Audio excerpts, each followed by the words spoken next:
So today we are going to talk about Bhagavad Gita, and we're going to talk about various commentaries of Bhagavad Gita. Now, there are many commentaries on Bhagavad Gita. There are around 600 to 700 commentaries on Bhagavad Gita. Everybody from cricketer to philosopher to politician, freedom fighters, scientist, everybody has commented on Bhagavad Gita. But what I've done is, we can categorize these commentaries in 4 categories. As far as my analysis is concerned. And the 4 categories are a fool's paradise commentary, and then twisted meaning, and then mystic touch, and as it is. These are broad categories. Now, what do I mean by this? Well, let's just first consider these kind of commentaries, fool's paradise commentaries. Now, many people, for example, I'll just give you this example of Dr. Krishna Bhatt. He's some doctor. I think he's in India somewhere, in Kanpur. And he has written a commentary, Gita Today. And what he writes, quote, so far, Gita has been approached and commented upon by gurus, bhaktas, philosophers, intellectuals, moralists, and so on. What is a seeker's approach then? To be honest, I do not know. And he's writing a commentary on Bhagavad Gita. He's saying, I do not know, but still, I'll write a commentary on Bhagavad Gita. And what he says, so the point is, how does he propose to write commentary on Bhagavad Gita if he doesn't know, first of all? He says, continue, quotes, I will go with the flow. What kind of flow? Who knows? I am not writing Gita. Every time I sit to write, something flows. He's a crazy man. I guess that is the approach of Bhagavad Gita. So this is an intelligent fool. He himself claims in his preface that he doesn't know Bhagavad Gita. To be honest, and he's honest, he thinks he's humble, and he's writing a commentary on Bhagavad Gita. So these kind of people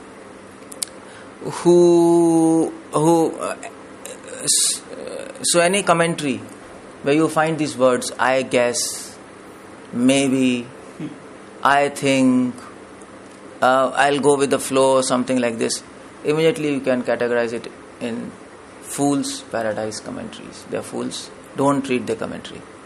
Don't read. You're not supposed to read everything under the sun. You're not supposed to read. We are supposed to read bona fide commentaries, because otherwise you'll get confused. Until unless you are expert in philosophy. Until unless you have to preach and you have to help people get rid of misconceptions. So, second type of commentaries are twisted meaning. Why we are categorizing commentaries in these categories? Because when you go in the market, you go to Rishikesh, Haridwar. I just visited Rishikesh. And there are many people from foreign countries, they are visiting that places. And there are so many Gitas by this Swami, by that Swami, this Paramahamsa. And people think these are bona fide commentaries. People think, let's read, and they read, and then they get messed up. And finally, when they get messed up, then they conclude that Gita is useless. It is confusing. But it's not. People have made it confusing. So that is why we are categorizing these commentaries in 4 categories. The next category is twisted meaning. Now, any commentary, you find you find the meaning twisted. That means you find the meaning quite disconnected from the true meaning of Bhagavad Gita. That's the meaning of twisted meaning commentaries. Now, how will you recognize this? If you're a layman, if you're an ignorant person, how do you recognize this? That the meaning is disconnected from the true meaning of Bhagavad Gita. Only an expert can recognize. Best way to do this is, you open the book and go to the first page or go to the last page. It depends on the printer. And you just go and see who has written this commentary. Generally, if these commentaries are written by university professors or Sanskrit Shastris, definitely take it for granted. It is sophisticated, scholarly, but it is twisted. Because these people who have read from who are professors, Shastris, they are interested in PhD. They are interested in Krishna. And they just want to publish their PhD and write the stupid trash on Bhagavad Gita, their own speculations. And that's why they screw its meaning, give their own flavor to the text, and they use their knowledge for a bad cause. They rather than helping people, they confuse people. So that's the meaning. That's the twisted meaning commentaries. And the next commentaries are Mystic Touch. These are quite famous because these are written by if any commentary where you find words like pure joy, divine light, you find these kind of words, or maybe sublime emotions, a book to attain immortality. If such kind of abstract words are there, they are not precise words, they are abstract. Definitely, these are Mystic Touch commentaries. They have given a mystic touch, their own touch to these commentaries. These are written by yogis, these kind of commentaries, or Shri so and so, or Baba so and so, or Parmaham so and so. They write these kind of commentaries, or New Age gurus, all these kind of people. They write these commentaries. Generally, they in their preface they write that these kind of people we have got so much spiritual training, mystic experiences. So people get influenced. This Swami is great. So many years he's been Himalayas. He's got this kind of experience, and they tend to read this kind of commentaries. But be careful, because in the commentaries everything is inconceivable. That's a problem, and therefore they appear true, but they cannot be proved wrong. That's a problem with that. Everything is nice, everything is true, but yet everything is not true. You can't prove them wrong. Because if you read the commentaries, they'll say, see, who is God? God is immortal wisdom. He's omnipresent. That's okay. But then who is God? It's not defined. What's his name? God knows. That's the point. So these are some Mystic Touch commentaries. Don't read them. And the last kind of commentaries are as it is. These as it is commentaries are written by pure saints who are well trained in scriptures, who are from bona fide disciplic succession, who give precise definitions, not abstract words, who do not concoct and speculate like fool's paradise commentaries, who do not twist their meanings, who give meanings according to previous saints and previous authorities. Of course, the method of presentation might be different. Method might be practical. So just like Prabhupada used to say, we are presenting old wine in new bottle. That's the idea. It's same thing, but in new way, according to the people who are hearing. If they are scientific people, it can be presented in scientific way. If the general people, it can be presented in general way. That's all. But the message is the same. So that is why these commentaries are written in a practical way, but according to tradition. So this is as it is commentary, just like Srila Prabhupada has written Bhagavad Gita as it is. Prabhupada was genius. Prabhupada ISKCON founder Acharya, International Society for Krishna Consciousness founder Acharya Srila Prabhupada. He has written a book commentary on Bhagavad Gita as it is, which is I think maximum number of copies sold are of this Bhagavad Gita as it is. Initially it was published by Macmillan Publishers when Prabhupada went to America, but now it is printed by our ISKCON Bhaktivedanta Book Trust. And people who read it, all these commentaries, if you read them, Prabhupada himself told, there's so many commentaries. People read them, but nobody has understood Krishna. not a single person have become a pure devotee of Krishna. So what kind of commentaries are they? But Srila Prabhupada's book, if this Bhagavad Gita as it is, if anybody reads, first line is Krishna is God. Simple. If you read all of the commentaries, you go through an entire book, and after the reading, you will ask yourself, who is God? But this commentary as it is, it's so impressive because I had read so many commentaries and I could not understand. I could not even understand and know who is God. And question, I was at the same point when I began reading all these commentaries. And Prabhupada, right in the first line, he writes, Krishna is a supreme personality of God. It's such a clear understanding. And aim of life is to develop love of God. It's not to just become eternal, immortal, inconceivable, a light, a cloud, or whatever they want to become. It's not like that. So that's as it is commentary. So we have 4 categories of commentaries: Fool's Paradise, Twisted Meaning, Mystic Touch, as it is. Gita is by far one of the greatest metaphysical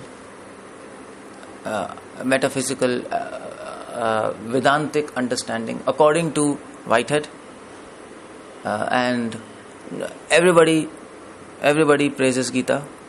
The book of Sanatana Dharma, the book of Hinduism, if you want to call it's Gita, and it's deep.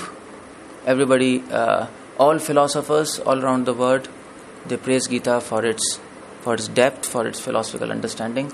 But to access that philosophical understanding, to access that depth, you need to read as it is commentaries. Otherwise, it's very confusing.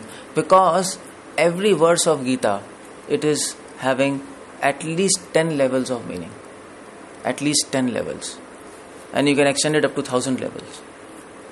That's said in Skanda Puran, that Trayo Artha Veda, Dasha Artha Mahabharata.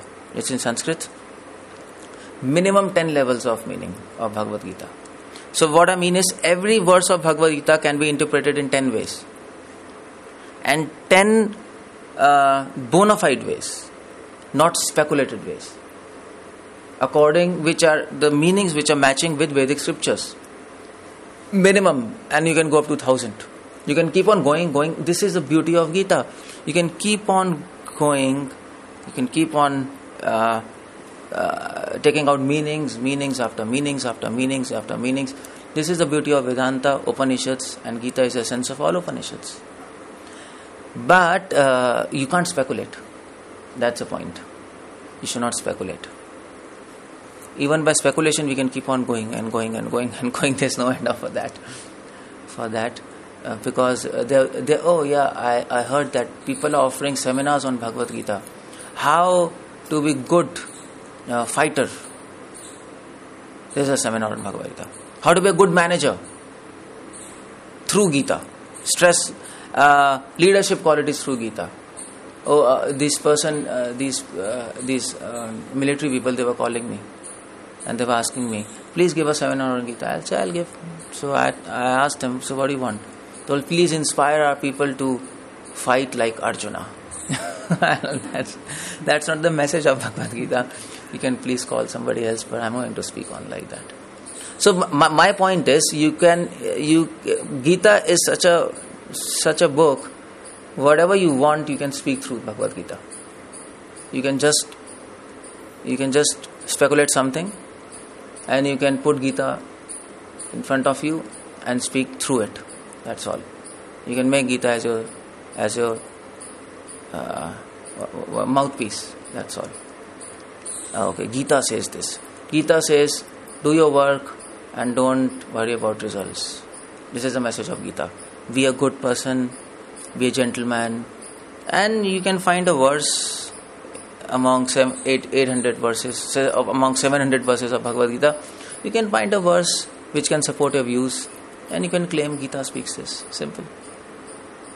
You can also say Gita teaches us how to eat balanced food, how to keep health, how to be healthy, and definitely you can find a verse to support your view. Be healthy in Bhagavad Gita. In 16th chapter there is a verse. In 14th chapter there is a verse. yukta ahar viharasya cha. In 6th chapter there's a verse. So, but the point is, you can take a novel and you can say this novel, the message of this novel is that don't wear slippers. And there's a line and anybody asks, come on, what's this message? Well, on page number 100, it's written that Mr. Tom, he didn't used to wear slippers. So this is a message. But this is not the message. This is an information in that book.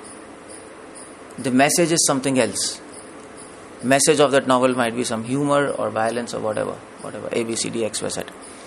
So, so there was a person who was reading a scripture and he read that don't enter the temple. That's all. Don't go to temple. And he stopped going. Finish. And then some priest, they asked him, so why are you not coming to temple nowadays? So he told, well, it's given in scriptures, don't go to temple. And I told, come on, you spend a whole life and there's no statement like that. No, I'll show you. And then he brought, and he showed. Then they saw, it was written, don't go to temple. But that was the last line of that page. And they turned that page, and next page it was written, wearing slippers. So this is the problem with half knowledge. Half knowledge is very dangerous. That is why we should read Gita according to bona fide commentaries, because bona fide commentaries take the entire view and then give us a message, rather than taking one verse from here, one verse from there, and thus speaking their own nonsense, twisting the meanings, or foolishly speculating, or giving the mystic touch or whatever, making it ambiguous. So all these, there's such kind of problems. So we should keep in mind, next time, the message of this lecture is, next time you want to read Gita, please check who is the author, first of all. That author is a university professor, forget it. The author is Sanskrit Shastri, forget it. If the author is some Baba, some Yogi, some Shri Shri or whatever, forget it. And the next thing you should do is, next thing you go to the preface, read it.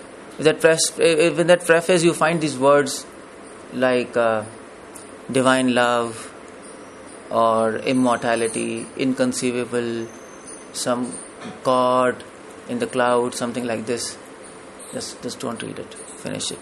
It's ambiguous. And these two things can help you not to be fooled by stupid commentaries. And then the next thing you do is, you go to the preface and there disciplic succession will be mentioned. Any bona fide commentary, they will mention disciplic succession. Just like Prabhupada's Bhagavad Gita as it is commentary. You go to Google, just type Bhagavad Gita as it is and download that copy and go to the page number, probably it will be like 20th or 30th page, something like this, after the introduction. There will be a disciplic succession and you read that book and you will understand what is Gita all about. That's the message of this lecture. Hare Krishna. Is there any questions? Yeah. Sometimes people may think that we would like to, before coming to any conclusion, we would like to review all and then people say this. Then take a decision and then come to the understanding that this is the right version. And this is what we should follow. Yeah, that's what. Instead of having an approach, first deciding based on the parameters and then reading the whole bunch. No, that's what I'm telling. People, of course, people want to first do research. They don't want to be biased. Why should I read ISKCON book? Of course, that's good. And they want to take all the books, do their research, good, and then they want to decide which book should I read. And that's a genuine thing. You can do like that. But the point is, to do some research, you should have some guidelines. That how to choose right commentaries from wrong commentaries. Some guidelines has to be there, isn't it? So this lecture, I'm trying to provide some guidelines. And it makes sense. If you find these words, sublime emotions, divine light, pure joy, This is all abstract. These kind of commentaries, of course, you need to write a commentary on these kind of commentaries. So what's the point of writing a commentary like this?